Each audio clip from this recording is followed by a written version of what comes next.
Keluarga korban longsor galian tambang batu Gunung Kuda Kabupaten Cirebon, Jawa Barat bertemu dengan Gubernur Jawa Barat Deddy Mulyadi di kantor Gubernur Jawa Barat di Cirebon. Pertemuan membahas soal janji pemerintah Provinsi Jawa Barat terkait bantuan untuk keluarga korban. Tak hanya keluarga, saudara, sebagian juga yang hadir merupakan korban yang selamat. Pertemuan ini membahas diantaranya terkait santunan hingga tanggungan masa depan anak yang orang tuanya menjadi korban tewas. Salah satu korban selamat juga menyampaikan harapannya agar bisa mendapatkan pekerjaan baru yang lebih layak.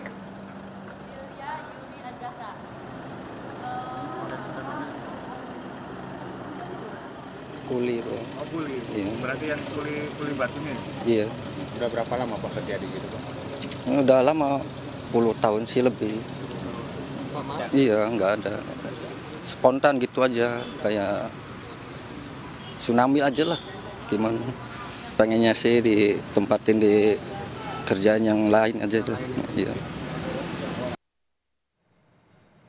Gubernur Jawa Barat Deddy Mulyadi dan sejumlah instansi di bawah Pemprov Jabar memberikan bantuan bagi korban longsor tambang batu di Gunung Kuda Kabupaten Cirebon, Jawa Barat. Total setidaknya bantuan yang akan diberikan adalah 50 juta per kepala keluarga dari berbagai pihak. Deddy Mulyadi juga akan menanggung seluruh biaya sekolah anak-anak yang terdampak longsor tersebut, saudara, hingga nantinya lulus tingkat sekolah menengah.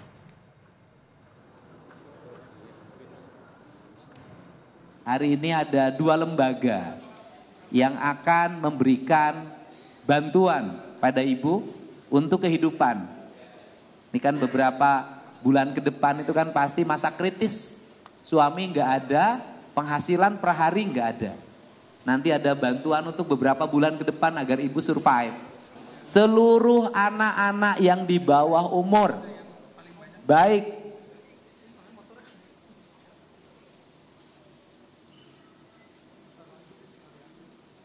yang sekolah maupun yang tidak sekolah, semuanya menjadi tanggung jawab saya untuk makan dalam setiap harinya.